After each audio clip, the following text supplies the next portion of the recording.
around the fact that your gift is not your own to consume, but for your own to serve.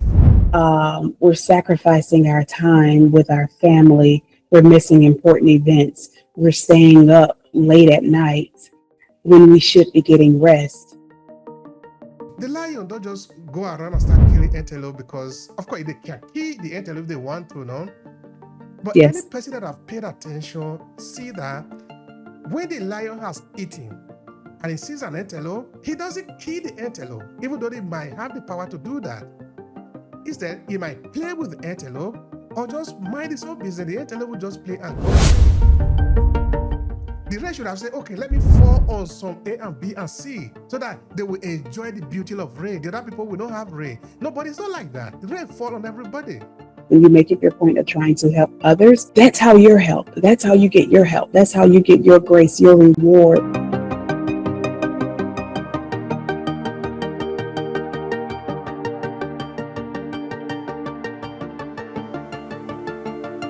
Hello, everyone. Thank you for today's episode of the Obehi podcast. My name remains Obehi Ewanfo, and I'm your host here.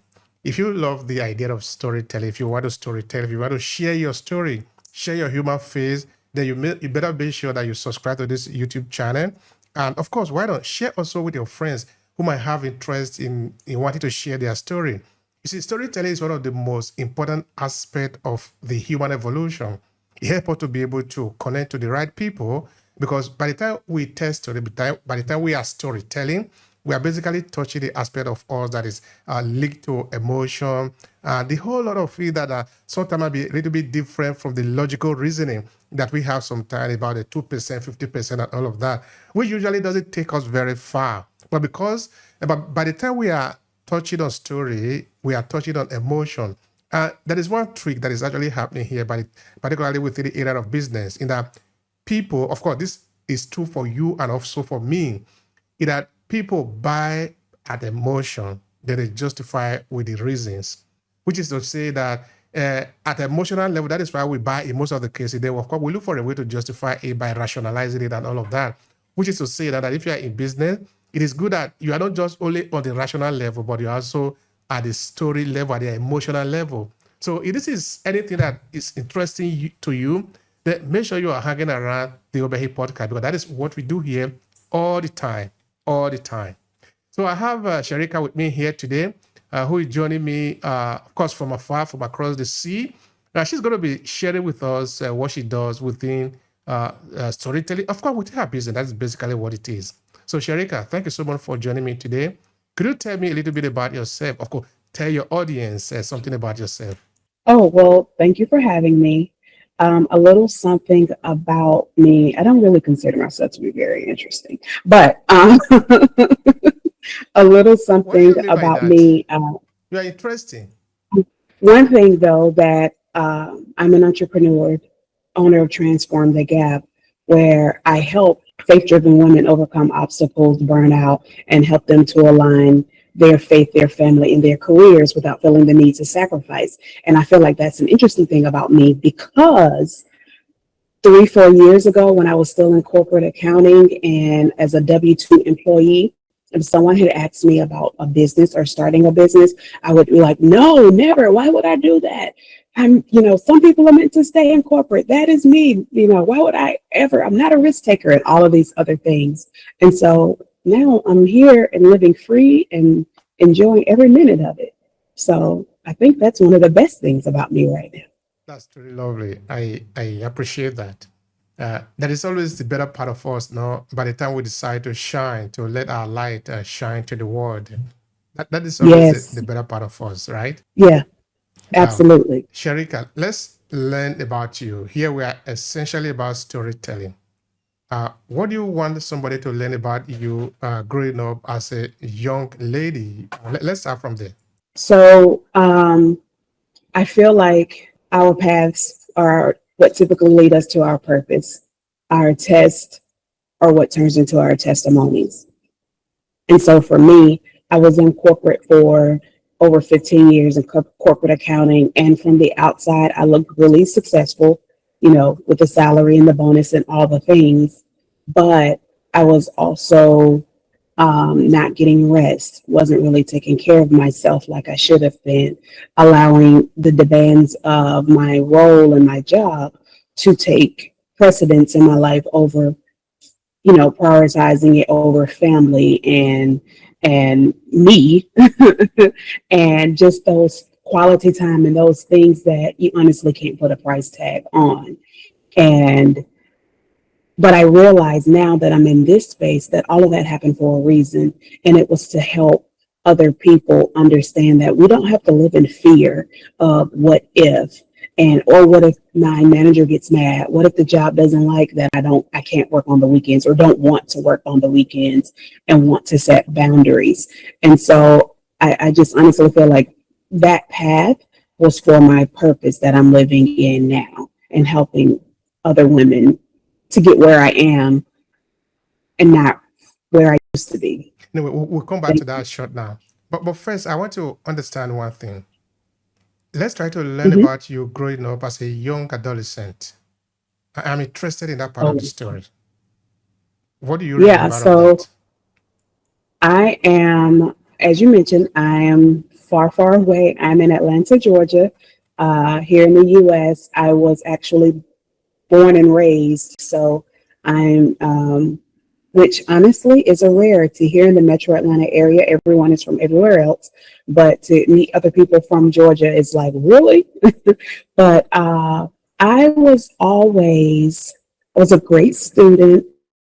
I had a little bit of a temper, but otherwise, honestly, just a great, child. I wasn't one who got in trouble. I didn't like getting in trouble. I like being awarded and all the things. Um, I have an older brother. I have multiple siblings, but my brother, who is older than me, um, he used to always call me, she's just being a teacher's pet.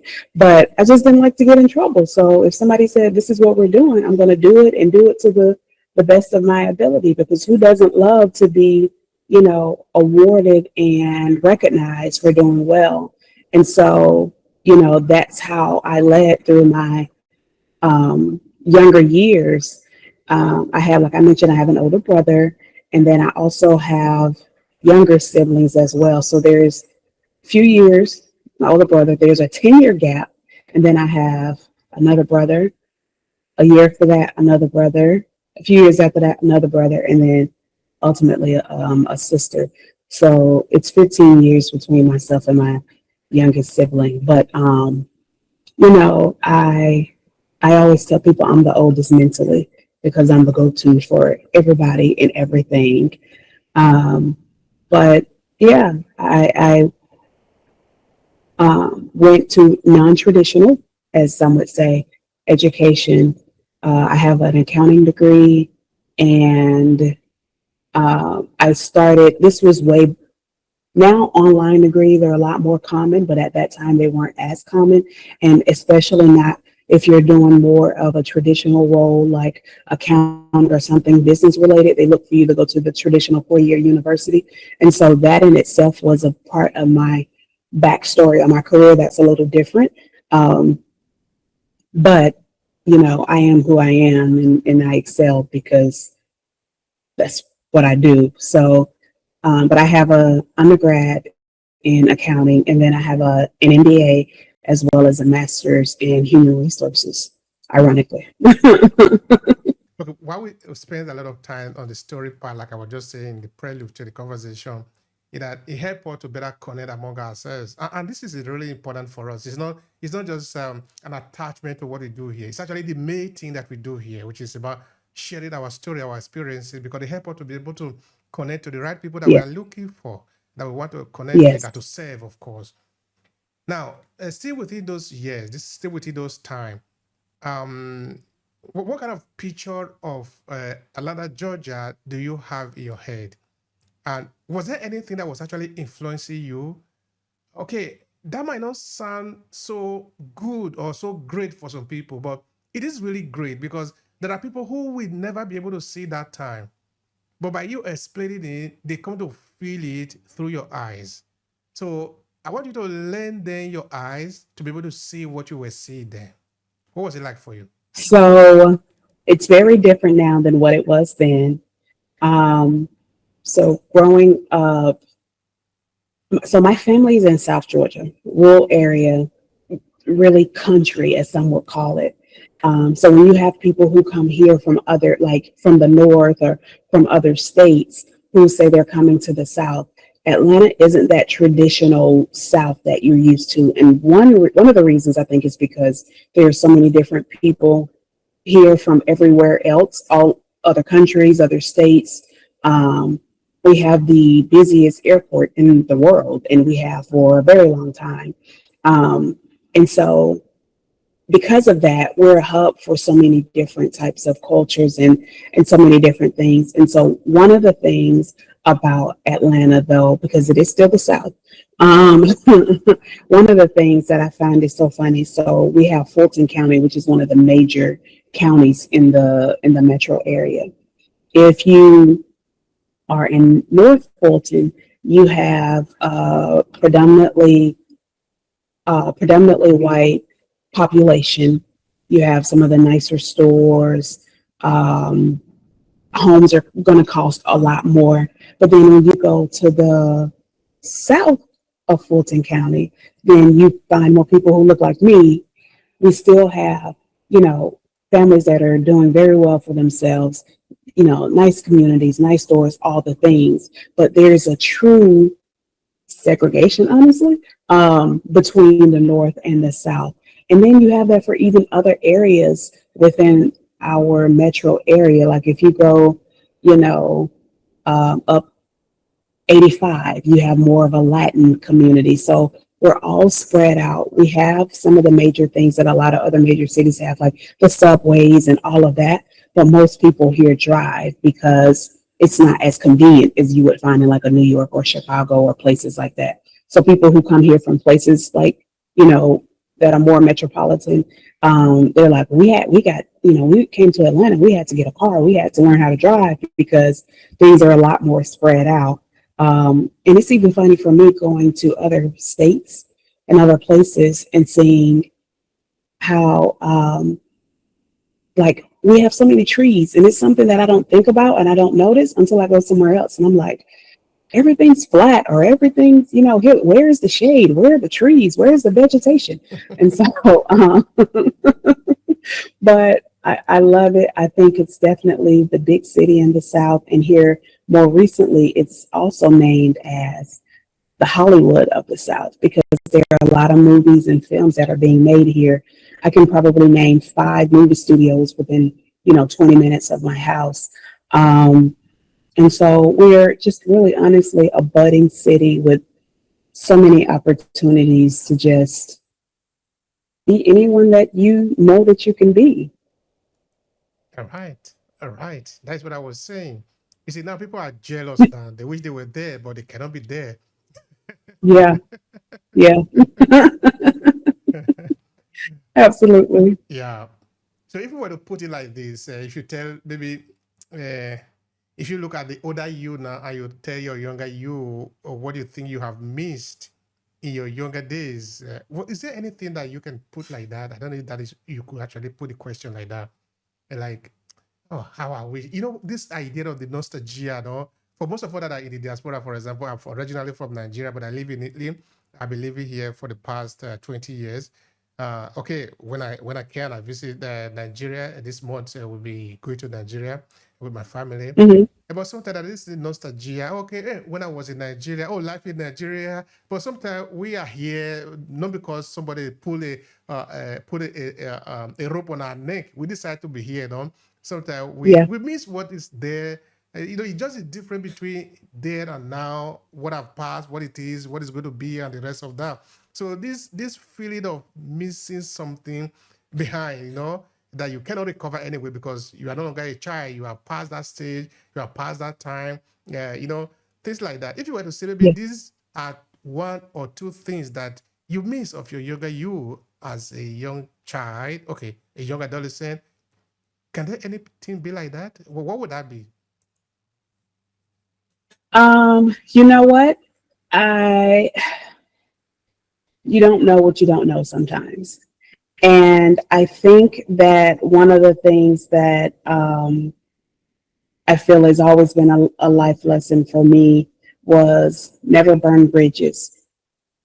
There are millions of people here in the metro Atlanta area, but it doesn't feel like it because you are so often to run into a lot of the same people, especially if you've been in an area, lived in a certain area for a long time, or you're in a particular industry, you tend to run into a lot of the same people. And there were times that my reputation preceded me, whether it's for an interview or, other opportunities. And so one of the things that I've learned is to not burn those bridges, and making sure that you establish relationships when you meet people because you never know where how else they could come into your life, or that person that you're in the store with. I go to the high school and now that's my child's teacher, so like just it's so I think that's a big one for me.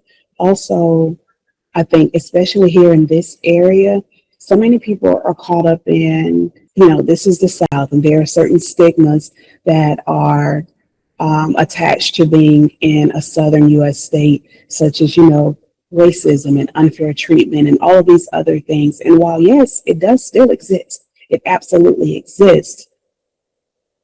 I still believe that you can make the best of any opportunity if you put in the work and not limit yourself by the biases, because no matter where you are, I feel like you're always going to have some sort of bias.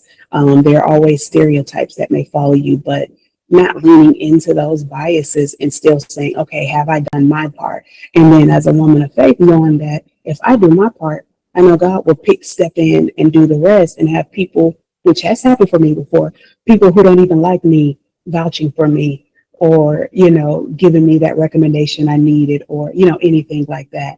So I think it's definitely those, just always not limiting yourself. We limit ourselves so often with, oh well, they're not going to do this, or this part of town, if I have to go ask for that or do that, that's automatically making assumptions before we even make the attempt.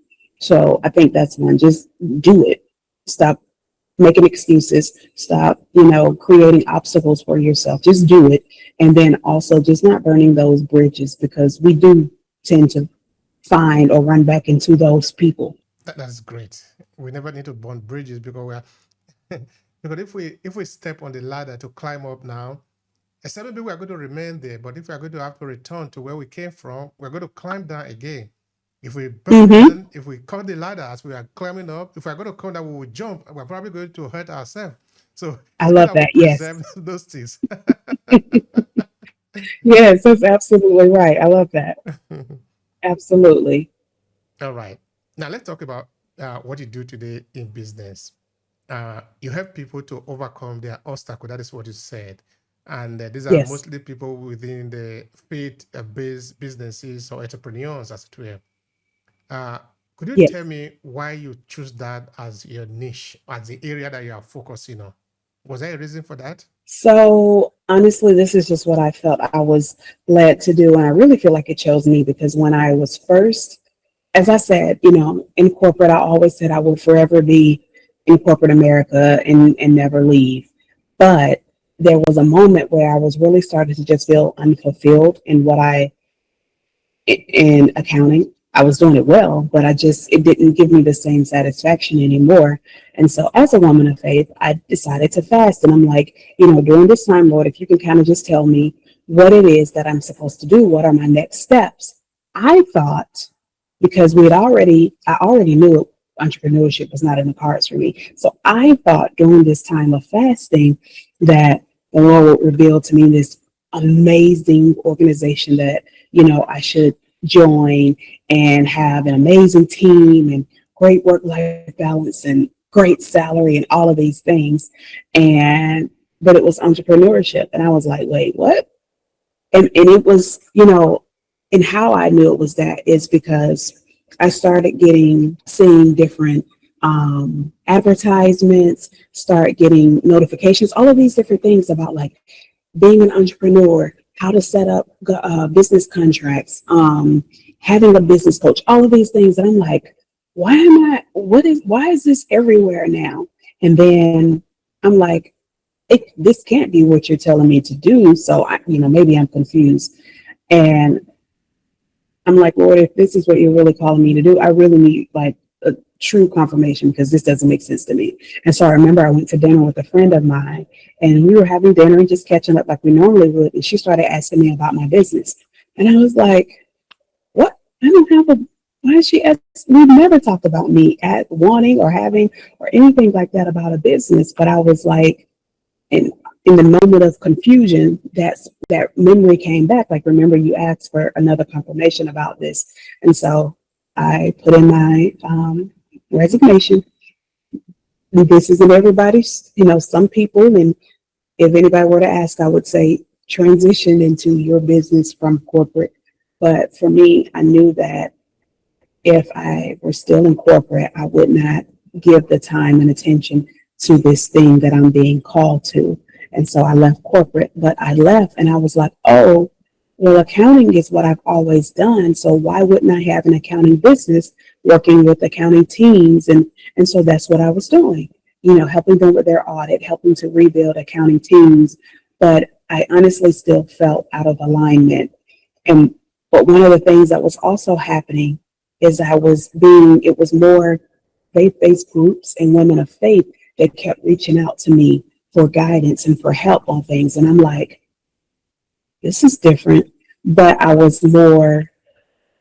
felt more at peace doing that than trying to help these accounting teams. And so I ended up making a pivot probably about a year in to say, okay, I really need to go to this. And it was hard for me because working with the teams in corporate, that's money. And this is a kingdom business, but I still need to live. But it was okay if I make this adjustment, having the belief that, you know, God would continue to support me. And so now it's doing that, is helping other women of faith, but helping them to understand that, hustle culture is not a thing that we should aspire to. Rest is what we should aspire to.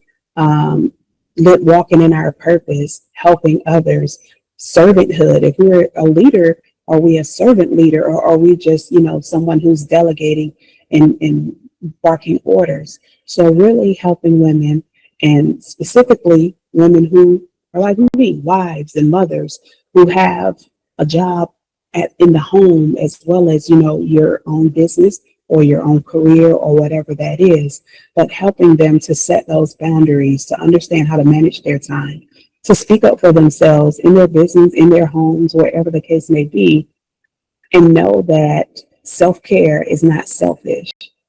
And so that honestly is what brings me joy. And in doing that is how I've learned that, this is my purpose and this is also where my peace lies. All right. Thank you so much for that. And that is so good. That is so good. In fact, there was an episode I was supposed to, that we wanted to do today, but we're not able to do. We're going to do it on another day. It's a professor that I've interviewed a number of occasions. It's in the UK. And the episode was around around the fact that your gift is not your own to consume, but for your own to serve. Yeah, which is about the Mm, entire discussion of your purpose, of why you are here, what are you supposed to be doing. yeah. That if you don't know why you are here, if you are not following the path that you are supposed to be, sometimes you will, no, not sometimes, most of the time you will suffer. You will continue to suffer Yes. until you find that path. Because when Mm-hmm. you are born with all the prerequisites that you really need to be able to navigate this journey called life. But sometimes you might just be following another person's path because maybe you see another person, you say, I want to be like him. But sometimes we forget that we are unique, that we are Yes. the best, we are the finest manifestation of the entire universe put together. So we cannot be a mistake. So what we were supposed to do, I think, of course, this is what we are going to be exploring with this professor friend of mine, is that we should spend all the time in the world to discover what are we supposed to do. Because by the time we find that thing, it becomes a bliss for us. Of course, we're still going to face Mm-hmm. challenges, we're still going to face difficulty, but there's going to be difference in that. So I think that is really very important. What you mentioned there, finding a purpose or realizing a purpose, that is really very important. But I'm sort of curious, no? Usually, of course, you confirm it too, that you would tell people to navigate away from the corporate gradually, instead of jumping.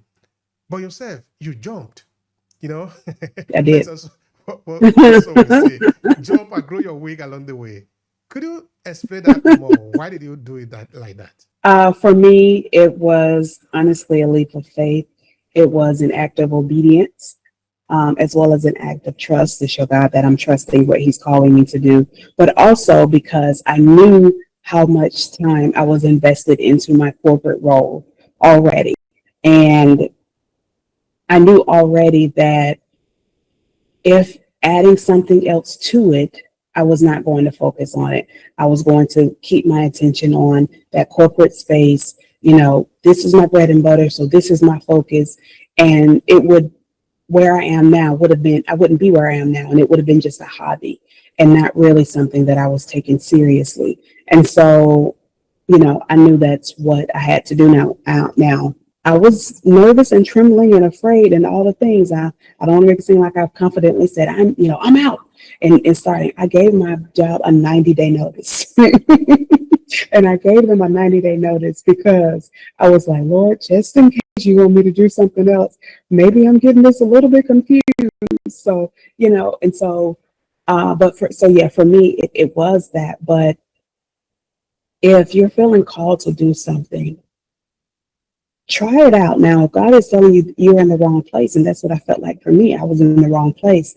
And also, kind of prior to that, I was with another organization when I first really started feeling the tug. And I was like, oh, I'm in the wrong place. I just need to go to another company. But it wasn't another company. It was getting out of that space altogether. And so prior to my even going through this journey of turning in the notice and all of that, this was probably a year and a half to 2 years after I started having those nudges of, this isn't it. And I started having also all of these, what I would call random, like all these different pains and issues with my health that I had never had before. And can I tell you, when I finally decided, okay, I have to leave, and I let our CFO know that I was leaving the company, I would say within a matter of days, all of that went away. And so those were some confirmations that I received to help me know, like, this is no longer a safe space for you. This is no longer where you're supposed to be, and you need to move, to something else. So that was my journey. And so I like to give that caveat of the transition, because I don't want people to hear it and say, oh, so that's what I need to do. Let me turn in my notice right now. Well, wait, what did God tell you to do? Do that thing. Because like you said, all of our journeys are different. And sometimes we see what another person did and we think, oh, so that's how I should do it. But that's not how you should do it, because our paths are different, our stories are different, and our callings are also different. That's so true. And that is, of course, in favor of the argument that we should never compete. We don't need to compete at all because we're not going to the same direction. You are in New York, you want to go to Mhm, California. mhm. You don't take the train that is going to the other direction because you're not going to end in California. Perhaps you might end in California eventually, but maybe after like 5 days or so. Why would you want to do Yeah, that? yeah. Instead, you need to take the train that is going to the same direction. If at all, you need to maybe learn from people or maybe accompany other people or tell people to accompany you. This must be the people that are going to the same direction with you. You don't just jump on a train because the train is moving. But do you know where the train is Mhm, going? If it is not going mhm, to your direction, don't waste your time. So it is mhm. better that we don't even spend all the energy there trying to compete with people. Instead, we should compete with ourselves. Like, how was I yesterday? I want to be Yes. better than I was yesterday so that tomorrow I will also be better than what I am now. In that way, we're always Mhm, becoming a better version of ourselves. It's more profitable, it's less expensive, is mhm. easier for us to manage because now you never need to be bringing in things that are not you. You are basically looking inward. Yesterday, I was seeing a speech. I think in an interview that Will Smith was where was Will Smith was speaking. They were talking of the idea that sometimes people talk of the rock bottom, where you basically get to the bottom, nothing is Yep. there again. You are on the ground. He said that is also what you feel by the time you have everything in life, because the material thing doesn't make you happy anymore. The cars that you have, the money that you have, they don't give you, that is not what gives you satisfaction. At that point, you need to No. look inward to find your satisfaction, which again is talking about why are you doing what you are doing? Because if you find Yes. that why, if you find that interior motive behind it, it's like what the ancient Chinese philosopher would say, that you will never work for the rest of your life because you are doing Mm-hmm. what you are supposed to be doing. You are enjoying it. You are not competing with Mm-hmm. some other persons. You are not trying to be like the smartest of those 3 or 4 people, because you are not those 3 or 4 people. You are you. You are special. You are unique. Actually, I say you are a unicorn. So you don't need to Yes. waste your uniqueness by just competing with other people. I don't know why I'm repeating that. Anyway, I'm repeating that because it's important. Right. Somebody needs to hear it, right? Yeah, thank you, sister. Somebody need to hear that. All right, now Absolutely. I got to ask you this question. Now, you Mm-hmm. have worked with different entrepreneurs, different women, I want to assume, that are working with the faith-based businesses. You are helping them to overcome obstacles. All right, obstacles. Mm-hmm. What kind of obstacles? Oh, great question. So if and a lot of times we're dealing with all of these at once. So prioritizing our careers, and prioritizing meaning we're sacrificing our time with our family. We're missing important events. We're staying up late at night when we should be getting rest. But we're doing it all because, oh, I need to get it done, feeling like if I don't get this done, it won't get done. And either if I don't do it, then, I'm going to have my manager upset or my boss upset or whatever. Or if I don't get this done, then, you know, my clients will miss out on whatever. So we just work, work, and work.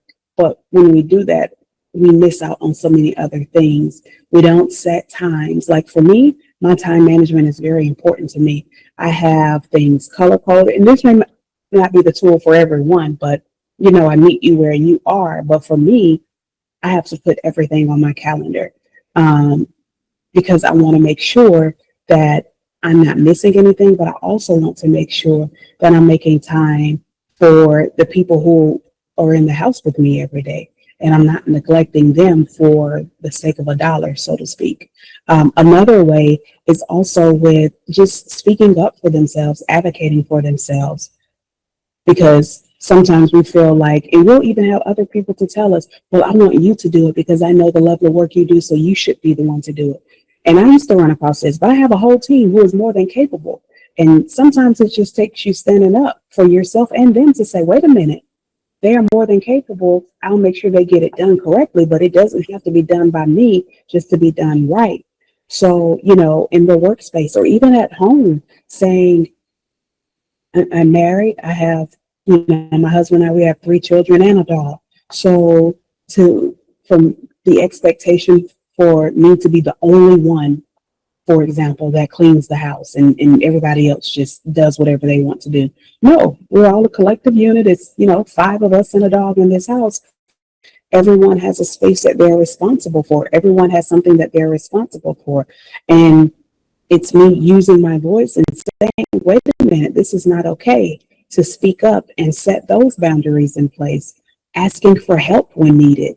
Because sometimes it's, oh, I have to go do this, that, and the other. And somewhere, somehow, we got caught up in this thing of it was, it's applauded or awarded when we're, booked and busy. But how about just being booked and productive? Productive means you're doing what you need to do at that point in time, but you're also taking space. I mean, that's one of the commandments. Remember the Sabbath day and keep it holy. So rest is important. And we so often just let it go because we think, oh, it's not important, or we think we're being selfish because we want to take a nap, or because I choose not to do anything in this on this day. And it's not selfish. It's self-care. How do you have time for God to really speak to you and tell you what he wants you to do? Because even if you have a prayer life, and that's another part, intimate time with God. Because so many times we'll say, well, I pray, you pray, and then you get up and keep moving. But do you actually spend quiet time and allow him to speak back to you? Are you intentional with that time, or are you only talking to him when you're sitting in traffic and don't have anything else to do? Nobody else is answering the phone. So it's all of those things, being intentional with our time, really truly walking into who God called us to be, eliminating that fear of other people's expectations of who we're supposed to be, managing our time, advocating for ourselves. So it's all of these things really that we work on with a just full understanding of we can have it all. We truly can, and not feel like we have to sacrifice our career for our faith, or our family for our career, or, any other way. We can have it all. We don't have to sacrifice one for the other. And that look like the balance now. That yeah, we can actually have it all, but everything need to be in proper proportion. Um, Yes. and that is so good. That is so good. And that is actually where we are supposed to be going today in our world, because the way that the system is configured, we can see that it is not very good for us in the sense that we are just producing not because we need it, and we are consuming not because we really need it to survive. And Mm-hmm. I've come to sort of talked about it sometime, particularly within this ideal of responsible consumption. That we are not the only one on earth. We are not the only animals that lives, because human beings are Mm-hmm. animal, but we can also learn from other animals, like the lion, for Mm-hmm. example, and the gazelle. You see, the lion don't just go around and start killing antelope because, of course, they can kill the antelope if they want to, no? But any Yes. person that have paid attention see that when the lion has eaten and he sees an antelope, he doesn't kill the antelope, even though he might have the power to do that. Instead, he might play with the antelope or just mind his own business. The antelope will just play and go away. Can we learn something Mm-hmm. from that? Of course, of course, of course. Of course. It means that we don't need to waste all the resources in the world in the name of saying, oh, we can't do it. It's not a question of whether you can do it. How Mm-hmm. much is it in balance with nature? How much is it in balance with who you are, with the world you live Mm-hmm. in? For example, Yes. in 2025, there are still millions of people that are hungry. They don't have food to eat. And this is, after all, in a world that we have trillionaires. We have countries that are Mm-hmm. extremely wealthy, and we have technology that is able to eradicate all the hungers in the world. I want to repeat, Mm-hmm. the technology that we have today, 2025, can eradicate all the hungers in the world. But why don't we do it? Because some person feel it is not important. Instead, we start making these people to consume things that are not really needed for them. So a certain part of the world is developed, the other part is not developed because it's absurd. Because we want to feed on the other people. It doesn't make sense. Instead, Right. if we were to be balanced, if we were to create balance, it should be that everybody can access these resources that we are looking for. It is possible for us. Everybody can win. Everybody can win in this game. It doesn't Yeah. mean that for you to be happy, somebody else must be suffering. This is it's a Yeah. erroneous idea that somebody had in the past. But somehow we are still living by that. That it means that, okay, how can everybody be rich? No, okay. If everybody cannot be rich, why is rain falling on everybody? The rain should have said, okay, let me fall on some A and B and C so that they will enjoy the beauty of rain. The other people will not have rain. No, but it's not like that. The rain fall on everybody, which is to Yeah. say, the good nature have enough for all of us. Maybe I'm overstating that. Maybe I'm overstating that. But I think we can learn from nature and the other life we are coexisting to understand the beauty of this balance that we can walk, yes, but we can also rest. Yes. Absolutely. And learning from other countries and other cultures, and I think all of that is important, but there is this greed, because that's what it is, greed, that makes us feel like we have to be the one to get the thing, and then we keep the thing to ourselves, and we don't want to help others because we don't want them to be better than us. But what a testament to show that I was able to help somebody, and now they're doing even better than I am. But not only that, now they have the opportunity, they have the ability to reach back and help someone else do the exact same thing. If we all just made our focus, how can I help somebody else? Because what a lot of people fail to understand is when you make it your point of servanthood, when you make it your point of trying to help others, that's how your help. That's how you get your help. That's how you get your grace, your reward, all the things. I recently someone gifted me, my birthday was very recently. And so someone gifted me some money for my birthday. But there was a friend in need. And so I gave them that money. They didn't know where I got it from, or they didn't need to know the backstory. I gave them that money that had been given to me because they were in need. Well, the next day, someone else was like, "Oh, I didn't give you your birthday gift." And I got it right back. And but sometimes we're so caught up in what am I going to miss out on? What am I going to lose if I share or give this to you?